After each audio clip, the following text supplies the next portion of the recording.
Y'all, it is DCTF Live, episode 2, going up on a Tuesday, October 20th, the year of our Southwest Conference loving Lord, 2015. You know God loves the Southwest Conference, right?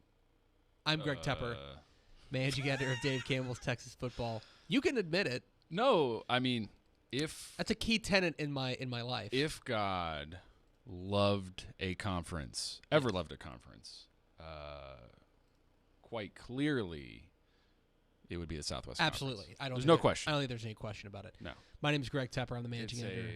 It's a bold proclamation, though. There are lots of people out there, lots of fans of different conferences. Managing editor of Dave Campbell's Texas Football. Can I finish? Is it your show? I'm Greg Tepper, managing editor of Dave Campbell's Texas Football and TexasFootball.com. Thanks for tuning in. That man over there who's trying to just rain on my parade here is Max Thompson. Hey. Yeah. I want to invite you, first of all, the feedback from the first show. This is episode 2. The feedback from the first show. Don't ever do it again. Yeah, was stop right now. No, stop. It was excellent. It was we are already in the top 50 in podcasts on iTunes. Which, by the way, if you have not subscribed, by all means, go and subscribe. What do we get for that? A prize? Internet bucks. So many internet bucks, dude. You can turn those in for like coupons at Chuck E. Cheese, and then maybe you can have enough for like a skip it, right? Sure. Is that how that works? I don't know. Your guess is as good as mine. I don't know, but do want to invite you to get involved in the conversation using the hashtag DCTF Live. I threw this out there on the tweet machine. That one thing we're going to be talking about. First of all, if you are, let's get this off the top. If you're a fan of Odessa Permian, Mojo Magic, and you are tuning in because you saw us promoting that Blake Felt was going to be on the show, don't tune out just yet. But Blake Felt emailed me this morning and said that he had something come up, as does happen with super busy people like Blake Felt, the head coach at Odessa Permian. So he has been bumped to Thursday. He will be on Thursday with us. We're still going to be joined by Anwar Richardson of OrangeBloods.com. The great Anwar Richardson. We're going to be talking Longhorns football in a bit. But I threw this out on the tweet machine under hashtag DCTF Live. Right. About what is the Houston area team with the best chance of winning a state title this year in Texas high school football. And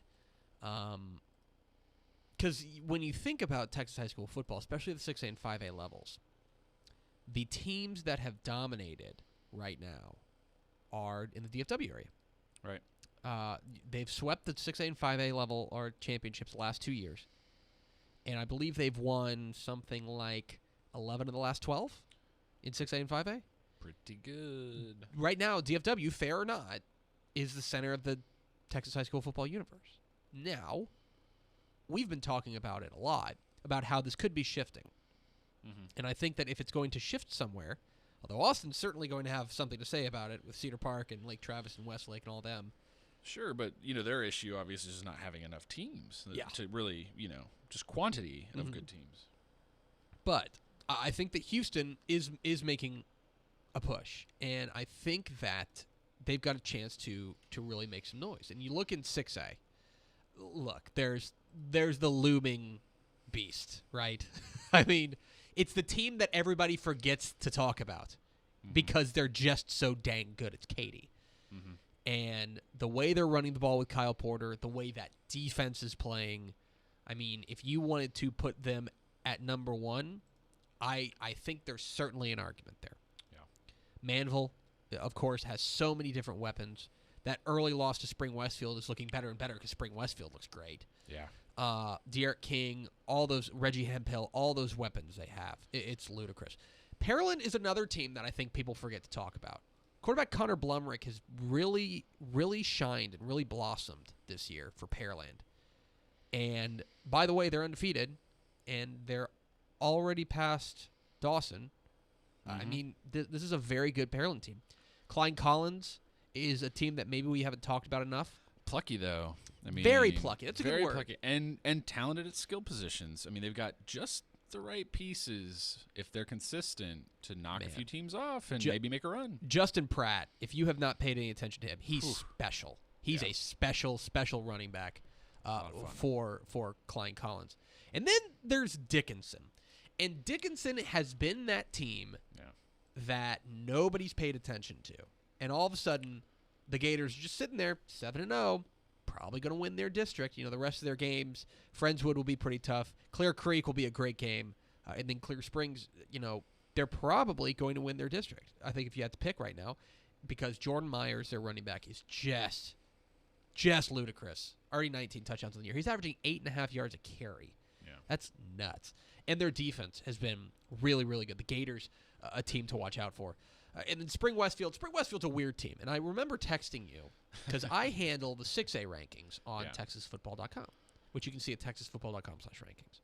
And when Spring Westfield lost to Klein Collins, Spring Westfield, I believe, was ranked number 6. Yeah. And I believe my text to you was, what in the heck do I do with Westfield? Because their one loss is to Klein Collins, and that came the week after that really embarrassing brawl against Spring. So they had a number of players suspended, plus their coach, Matt Meekins, was suspended.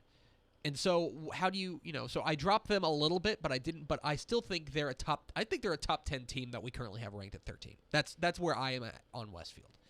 Yeah. I mean, circumstances dictated that they fall in the rankings. Mm-hmm. But I don't think you or I would ever consider them not a top 10 team and a clear title contender. Dylan Sterling Cole, Tyree Cleveland, Ed Oliver. I mean, there's so much weaponry on this Westfield team. The Woodlands is another team people forget about. And so they have one loss, right? And it's to Katy. And they lost 14-7. Yeah. Pretty good. You want to run into the Woodlands right now? I don't. Ooh. No, that defense is dangerous. If that offense can get that extra bit of oomph, they're a state title contender. Clear Creek's a squad people are not paying attention to. They just launched into our rankings. By the way, they're 7-0, and their quarterback Chase Hildreth has been excellent. He spreads the ball around, and they can play their fair share of defense. Hightower is a squad that we hear about all the time on Twitter. Mm-hmm. Boy, that Fort Bend, those Fort Bend people, they're noisy. Hey, gotta be heard. They want to make sure you know about Fort Bend. And Hightower's legit. I'm a believer. You know, I can certainly understand if you were hesitant to hop on board the Hightower bandwagon. I know I was. Yeah. But, I mean, they've already got a great win over Alief Elsick, which is a very good win. Underrated, I think. They beat Fort Bend Ridgepoint. And now they've got Alief Taylor this week, which is a huge game. And if they win that, they're almost certainly going to beat Kempner. And then you're looking at a 10-0 team. Yeah. I mean, this Hightower team is dangerous, and it's because of Nico Hollins, their quarterback, who has really been excellent, and their defense is great. When you look at the Houston teams in our 6A top 25, who's the lowest ranked team there you could see winning it all? The Woodlands, number 20. I could absolutely see the Woodlands just getting hot and all of a sudden finding one or two big-time weapons. Right. And, you know, and you know that defense is going to show up every week. You don't have to worry about that. They held Katy to 14 points. I can't stress that enough. They held Katy to 14 points. This Woodlands defense is so good. Yeah. I could absolutely see them getting hot and winning a title. Well, but now you're going to hear from the Fort Bend people. Oh, I know. I could see Fort Bend Hightower doing it. You know, if they can, they've got that guy. They've got Nico Hollins. Right. And if he stays healthy and he continues to do what he's been doing, sky's the limit for the Hurricanes. In 5A too, but I'll tell you this. You know, you look at Katy, Manville, Pearland, all of them. I think 5A has as good, maybe better, of a chance to bring home multiple state titles. George Ranch, a squad that we thought was just gonna, you know, they lose all those big time playmakers. Right. All the guys that we thought, you know, they're gonna spell doom. Kingsley Kiki, the defensive end. We're like, okay, well, George Ranch is gonna fall off the map. dare I say, they're better this year. I mean, really good. They're excellent. That they defense, look really good. They've got that win over Foster under their belt. Yeah. Last week, that win over Angleton is a sneaky good win. Yeah. And you know what? You look at it now, end of the year, Portland Vodka Calhoun, also undefeated. That's going to be a barn burner. But you expect them to roll in that 9-0. Yeah, you would expect that. And I've just been super impressed by the way that they run the ball with Alex Fontenot and Darius Anderson. Just really, really solid. And you know that running game's almost certainly showing up to the park every week. And then there's #CC Takeover. My boys at Crosby. You want to talk about noisy Twitter people? Crosby Cougars. You want to talk about noisy Twitter people? Yeah. Crosby. Are they pretty noisy? Crosby makes noise on Twitter, and they want to let you know about #CC Takeover. Well, I'm a fan though, and we've been aboard this bandwagon since the beginning. Not to be hipsters about this, but we thought this team was cool before you did. And what's funny about it? Here's what is really promising, I think, for Crosby, is that they are 7-0. 7-0. They've still got a couple more games to go. New Caney's not going to be any pushover, and Houston CE King's got Travion Williams. That's going to be difficult. Yeah. But they are 7-0, and I think their offense has not reached its potential yet. I think it's been good, obviously good enough. Manny Netherly, their wide receiver, has 13 touchdown catches on the year. That's Corey Coleman style numbers. He's been stupid good. But I think their offense has been good. I think if you were to talk to Jeff Reardon, and maybe we'll try to get him on the phone. If you were to talk to Jeff Reardon, I think he would say, "Yeah, our offense it's been fine. I don't think it's reached its potential yet." Sure. But they're 7-0 because of that defense, and the defense has really, really shined, and that's always kind of been the problem for Crosby, is that they've had this big-time offense, but the defense just gives up the key play here and there. That defense has come around. I'm a big fan of what Crosby's putting down. You're talking me into it. I want to know more about this defense now, too. Houston Stratford is another team like the Woodlands, where that defense is just so crushing. It is just a soul-crushing machine, this Houston Stratford team.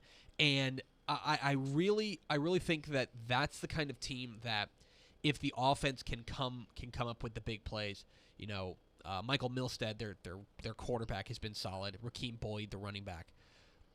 If they could come up with the big plays, that defense is going to keep them in every game. Yeah. I mean, they've already shut down good offenses like Ailey Felsick, like Brenham. They've got a couple of that game against Magnolia West coming down the pike in 2 weeks is going to be fun. But to me, I think this Houston Stratford team is a team people are forgetting about. And then there's Fort Bend Elkins, and a squad that, they lost a game early. They lost a game early to, who did they lose to? I cannot remember. But they just bounced back with a great win over Fort Bend Ridgepoint. Their loss is to Texas City. Now, to me, this Elkins team is... So they're very not reliant, but they've got two guys who are such dynamo playmakers, Ramon Skinner and Romelis Skinner, brothers, who are just super dynamo players. Quarterback Ramon and then running back Romelis. I need to see a little bit more offensive diversity before I'm willing to fully buy in on what Elkins is selling. Mm-hmm. But the defense is pretty solid for the most part, and to me, they're dangerous. I think they're dangerous. And any Fort Bend team is going to have athletes. You know that, because that's just such a talent-rich area, part of the state. So that's, to me, I think, and especially with the games coming to NRG Stadium, when you look, how do I want to put this? I'm not a big believer in the overwhelming power of home field advantage, quote unquote, for a state title game, right? Because I think that there's a couple of teams, I think there's a couple of other factors that are much more important. And I think that overall, the better team has won when they've been in the state championship game. I think, generally speaking, the better team wins 90% of the time. Sure. But I'll tell you that the Houston area has been so close so many times to winning a state title that maybe it's that extra 1%. Yeah. Maybe it's that 1%, because sure. I don't think it's a huge factor, yeah. But I do think it is a factor. Yeah. And that the games being at NRG Stadium in Houston, I think could vault them up to the top. But it's, I think that this is as deep. I don't know if it's as I don't know if the overall quality of Houston area high school football is better than it has been, but I think that the top is deeper. That right there, I mean, you talk about that's 10 teams in the 6A rank in our 6A top 25. There's no question. There's a lot of really good talent, especially the 6A level, that all they got to do is get hot at the right time. And with the playoffs, we know that that's the key. Well, yeah, and if you group these teams together, I mean, how many do we have here total in the top 25s in each? What, 10, 14? Mm-hmm. 14 in 6A and 5A in our top 25s. Mm-hmm. Those are good odds.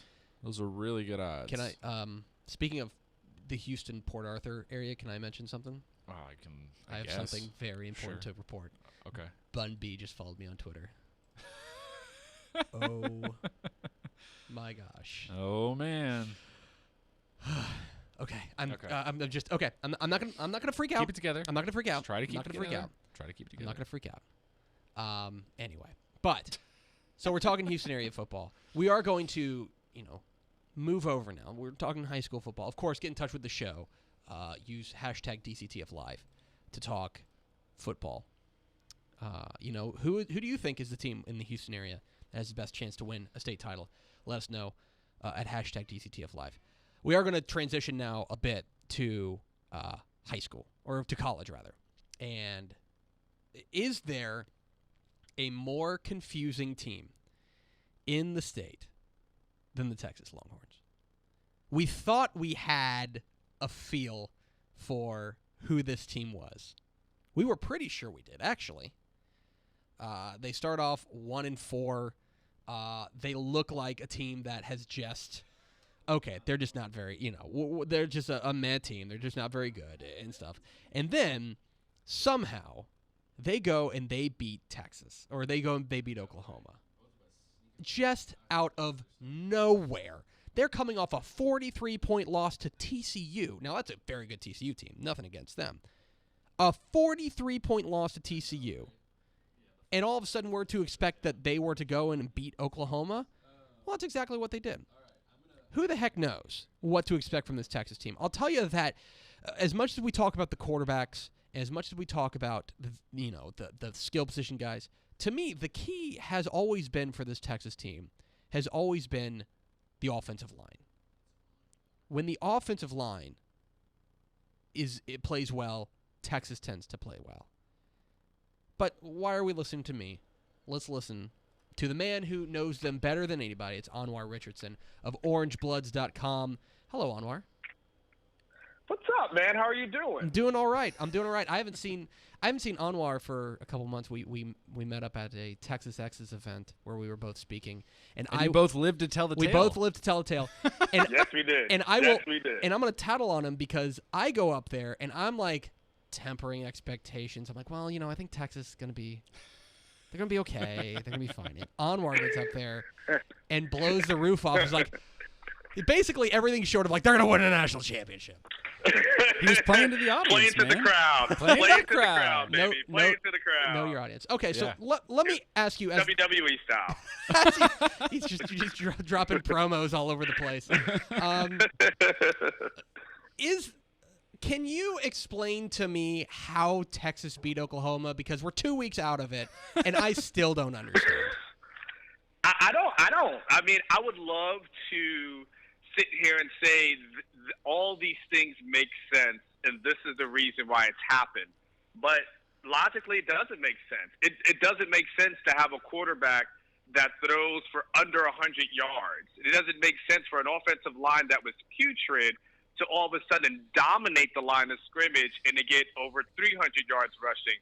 It doesn't make any sense that 1 week prior they get blown out by TCU, and all we're thinking is, okay, what's Charlie Strong's future going to be?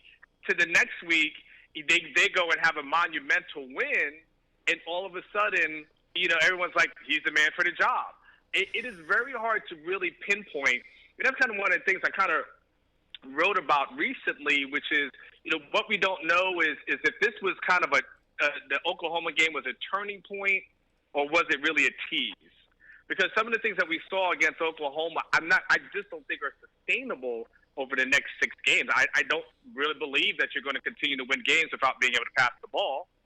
And I just don't really believe that, I don't know if they're going to be able to dominate the way that they did. I won't say I won't believe it. I just don't know if they'll be able to dominate. So I don't know how they won, but the K-State game, I think, will give us a good indicator of, hey, T's a turning point. I think we'll find out this weekend.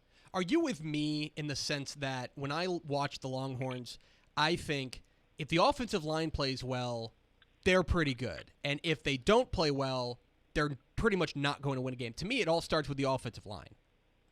Yeah, I mean, listen, I think what you're saying 100%. I think most coaches will tell you every game is won at the line of scrimmage. On the offensive side, defensive side, every game is won on that level.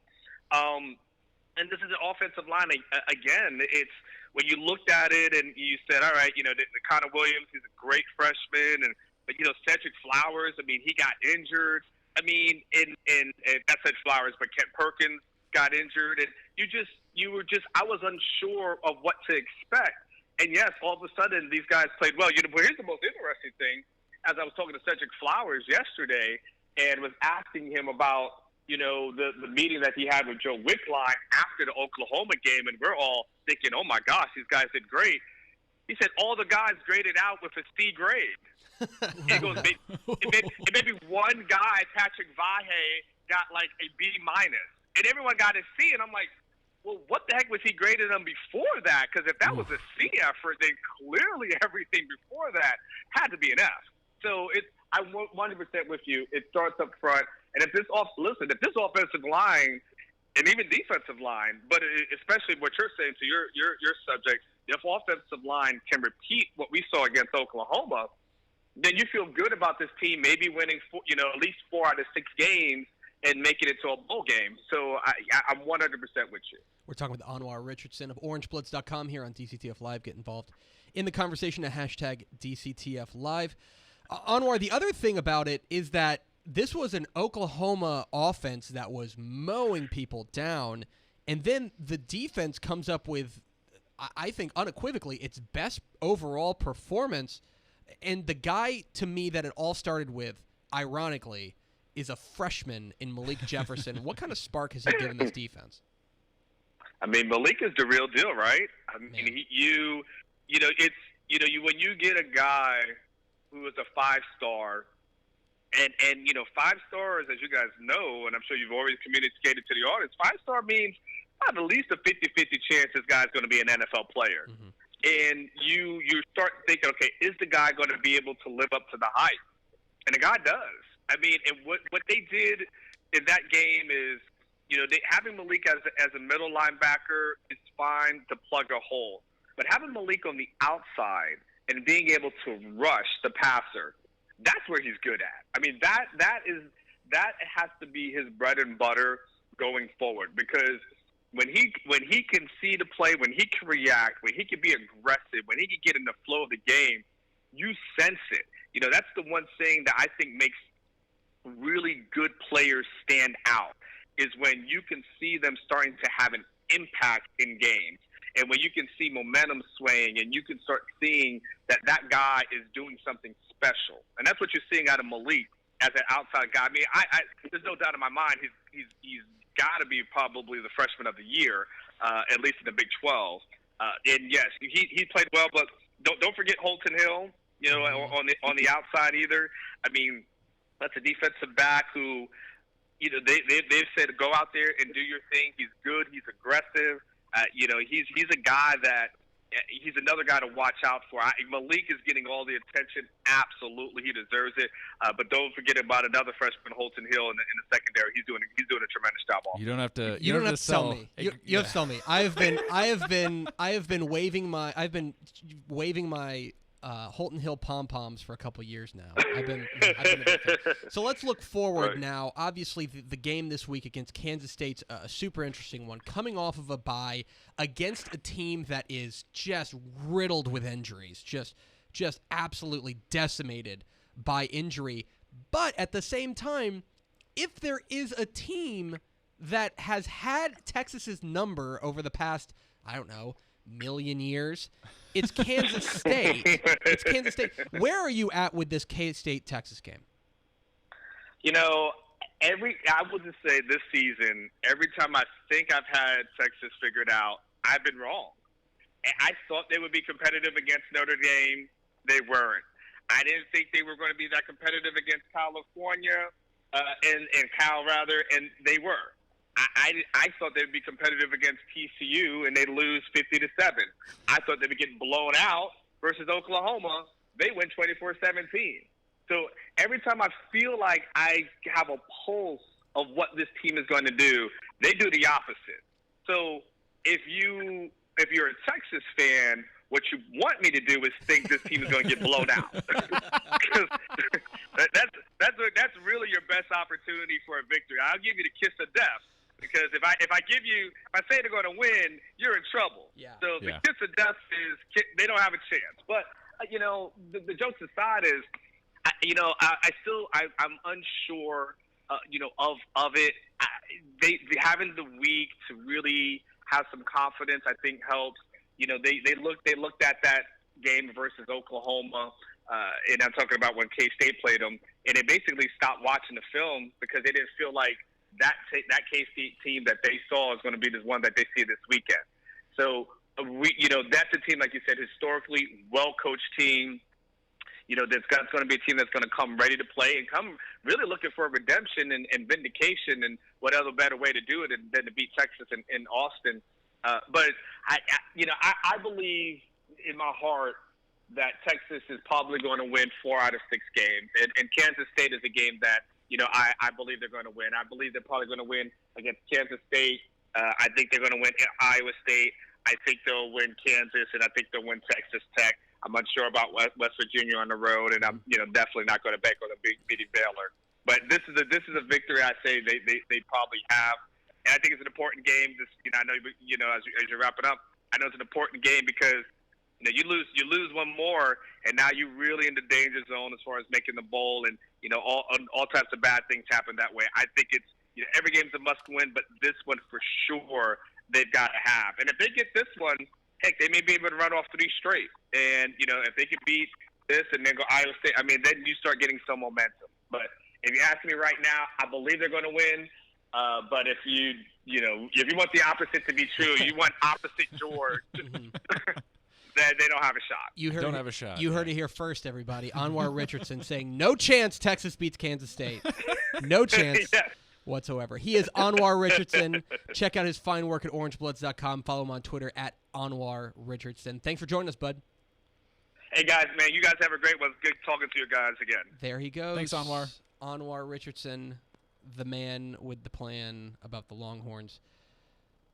I tend to think he's right. I think that the one thing he didn't necessarily touch on is that K-State is so decimated by injury right now. This is half of a Kansas State team, basically. But the one thing that K-State has in their favor is that they've always given Texas trouble. Oh, for sure. No question. I was joking with you last night. Can they bring Ron Prince back for this one? Just have him run up and down the sideline. Do the Ron stomp for a little extra effect. Some mojo do the to put Ron on the stomp, field. Yeah. This is it's a K-State team that is not. I think that if they were at full strength, this would be a very fun game. Yeah. But I think that Texas is the better team here. Yeah. And now he's exactly right that every time it's not just him. He was joking about it, but it's not just him. Yeah. None of us can figure them out. Nobody can. Nobody can. I mean, that's why my first question off the top was, how'd they beat Oklahoma? He's like, I don't know. I don't know how they beat Oklahoma. Yeah. But I'll tell you, he's exactly right about the schedule. They beat K-State. You're probably winning in Ames. Yeah. You're probably beating Kansas. Probably. And then you're at West Virginia. I mean, who knows at this point? If you're playing for something at that point, that might be all you need. Home to Texas Tech on Thanksgiving night is, you would give Texas the advantage, but not a huge one. No. And then you're probably losing at Baylor. So this is a huge, huge game for Texas if they can figure it out. That Texas Tech one depends really on where they go from here after last week. Yeah, exactly. How do they do it? So that's going to wrap up this episode of DCTF Live. Thanks for tuning in. Remember to get in touch with the show at #DCTF Live. Follow us on Twitter at DCTF. Like us on Facebook, facebook.com/Dave Campbell's. Follow us on Instagram, instagram.com/Dave Campbell's. And, of course, get in touch with us at the mothership, texasfootball.com. Vince Young, please come get your Player of the Year trophy. We will see you tomorrow on DCTF Live.